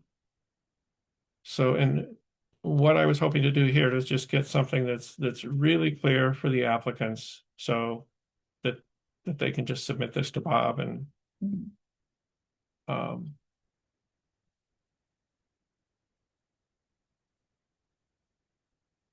And Bob then responded, so why are we having that what? he responded something like, well, why are we then, that takes the place of a meeting with him. No, he said it defeats the reason we have sketch plan conferences. With the review board. Right, but yeah. the sketch plan conference is with, that's a sketch plan conference with the review board. Okay, So this is just to make sure, they know what's expected. yeah, and that the review board has the information they need, so. I would think that would make it go more smoothly. Yeah. Right. I don't have any problems with that. So I think, I don't know how it, and yeah, so. I don't want applicants to be doing multiple surveys, right? So, but at the get-go, the review board needs something to look at. Mhm. I'm thinking when you subdivide your land, what's the first thing you do? You'd probably you start with a survey, right? To show what it's going to be. So Mark, can I ask you a question then? I'm just looking at 5. For the sketch plan, Mhm. do we really need a field survey or do we need That's what I'm asking. the sketch, just a sketch? See what I'm saying? Which Oh. is different from a field survey. It Yeah, is, yeah. but so that's my question. So, I mean, it would depend on whose sketch it was.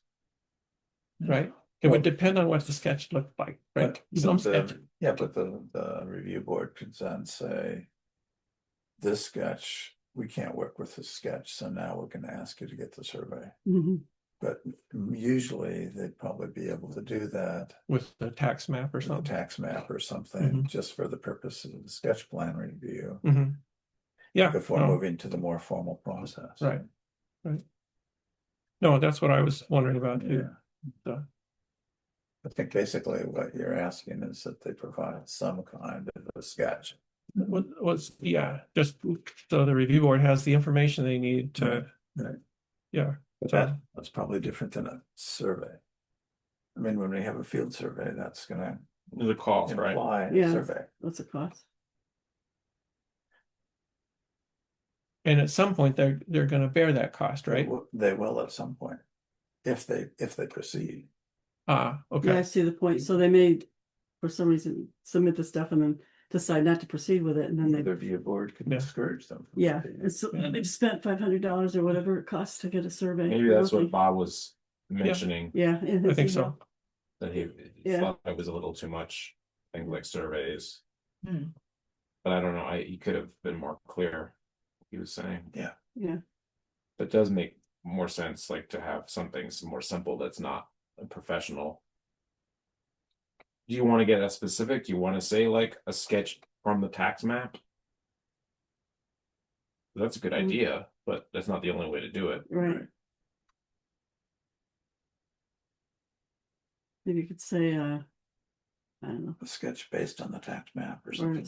Hmm. legible sketch plan or Yeah. something, Reasonable. Hmm. reasonable. I mean- Yeah, so actually also, reasonable was the you know, word I was Yeah. kept going back If to. the sketch isn't reasonable, then It's the unreasonable. code officer isn't gonna forward it to the review board anyway. Yeah, Right, right. Yeah, I think that makes So- sense. yeah, so I, Reasonable sketch. Yeah. yeah, I agree with that, and you don't need an actual field survey right away. I mean, Mhm. once you, then when you get in the final stages, maybe. Great, So, okay. Yes.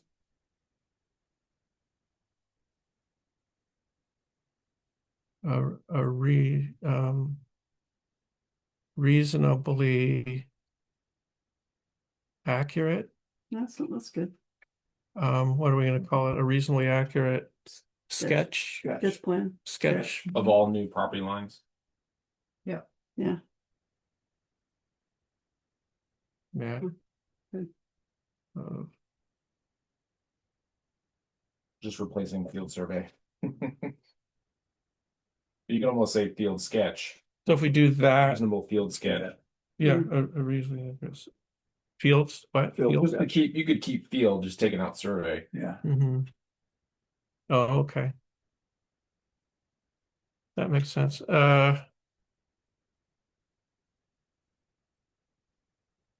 Then what about like contour lines of some sort?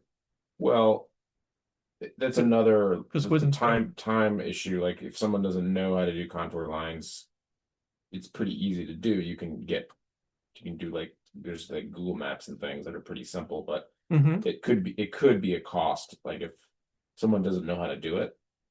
they But don't- if we can direct them, Right. is it simple to get contour lines on a map?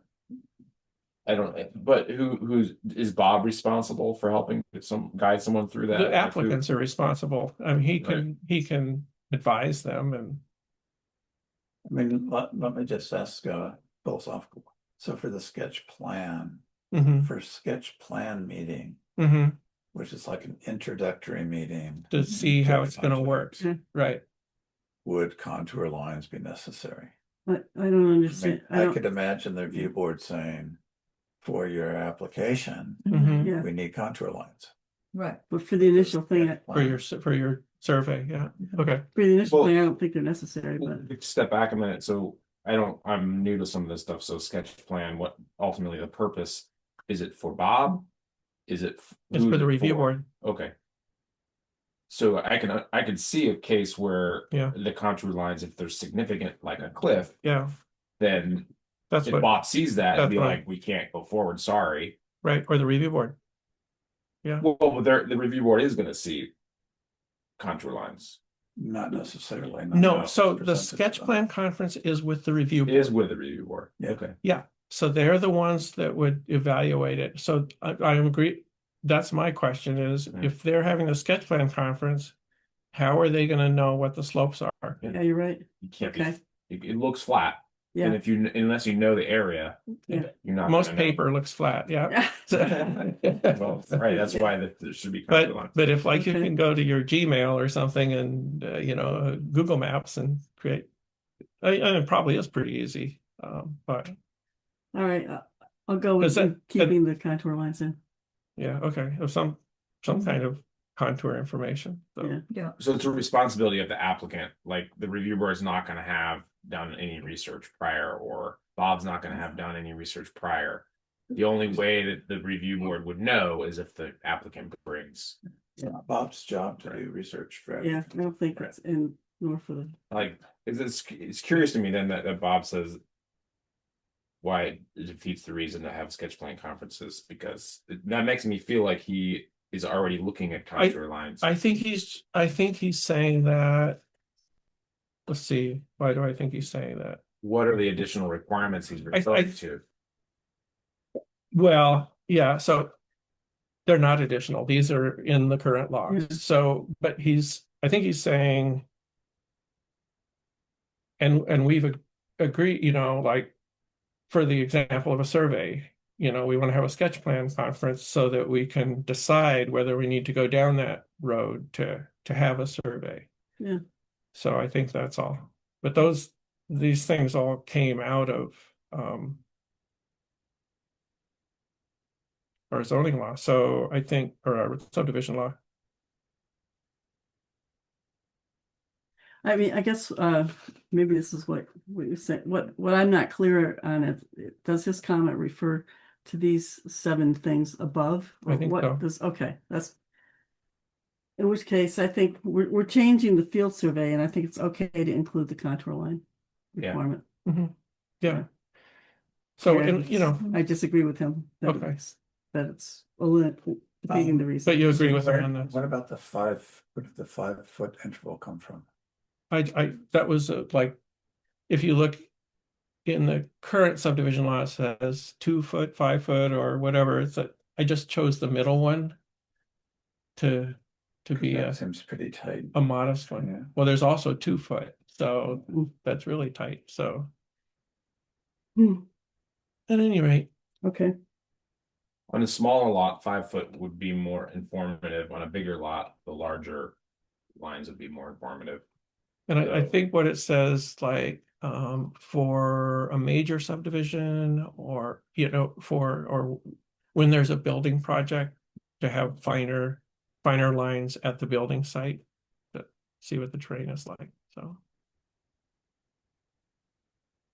okay. anyway, It's like 9:30, so. Yeah. I'm not gonna be good for much Well, we're longer. gonna. I don't- so I'm be gonna- Back about this anyway. Yeah. Review board and. so should we leave it now? Yeah. So I think we should not talk about the zoning law tonight and put that off.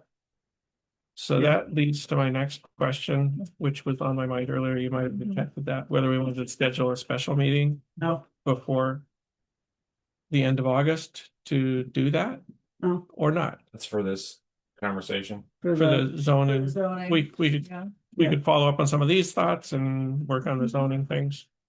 I think it's good to separate them. Separate what? The conversation we just had from the zoning, so I Okay. support that, and I'm Well, open they're for a meeting. intertwined though. Yeah, they're Yeah. pretty. I know, but it's still.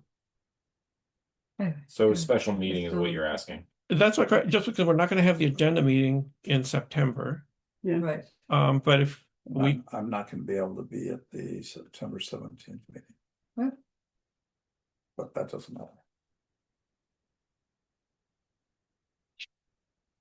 well, I so we can have a working meeting like, could see having a working meeting then. It sounds like we need one. it's not a 3-alarm fire, but it would be nice to keep this moving. Yeah, yeah, yeah. Well, do I want to try to do one on the 27th, then Thursday, the 27th. Is that in 1 week? Yeah. That was going to be my proposal. Because Okay. that's the only week left in August. Yeah, Yeah, they don't have any more weeks. They don't. yeah, I'm longer than open that. on that. Jonathan, what do you? You don't have to say no for me, but I have a work conflict that night, August 27th. Okay. I'm open on the 26th. I'm not. Okay.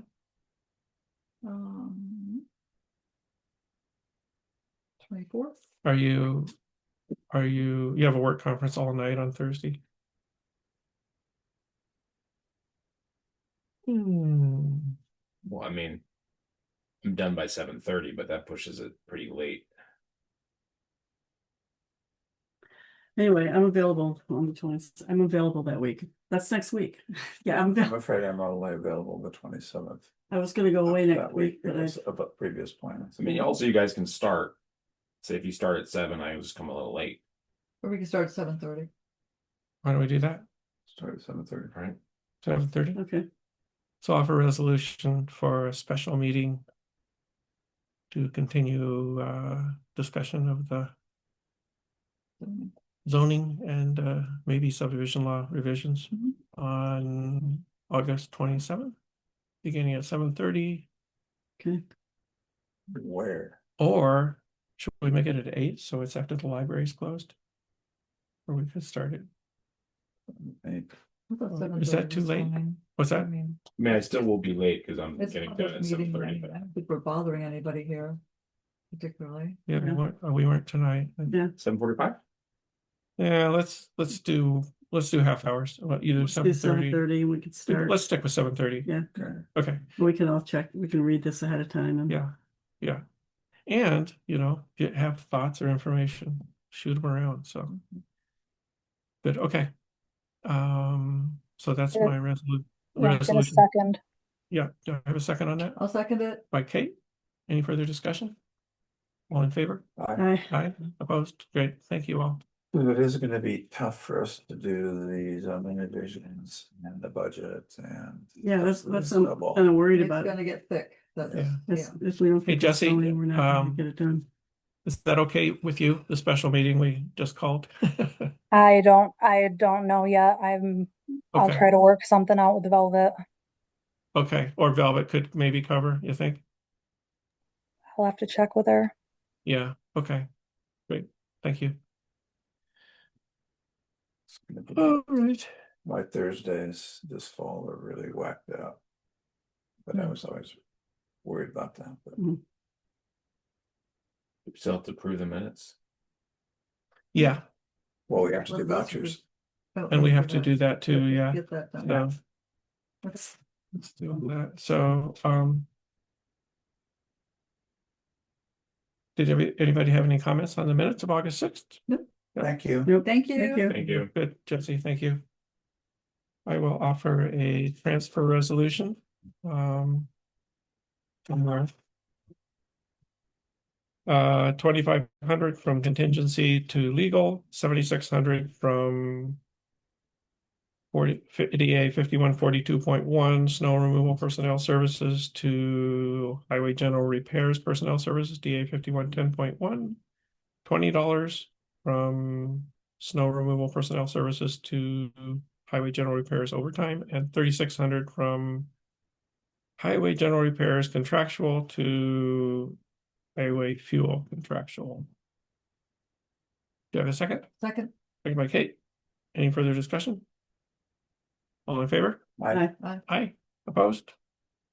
A resolution to pay the town bills for the audited vouchers for the amounts: A fund 13,843.48, DA fund 192,931.20, streetlight fund 243.02. Second, I'll somebody, second. Michelle. Call for a vote. All in favor? I, Aye. Opposed? Great. And got that resolution. Does that cover the bases? Mhm. So Okay. just to. You'll feel like the special meeting next week is advised, right? Yep. Everybody comfortable with that? Mhm. Mhm. Okay. Great. Okay. Offer a resolution to adjourn Second. by Kate. All in favor? Aye. Aye. Opposed? All right. We're adjourned, Jesse. Thank you. Night, sorry, Dr. Jess.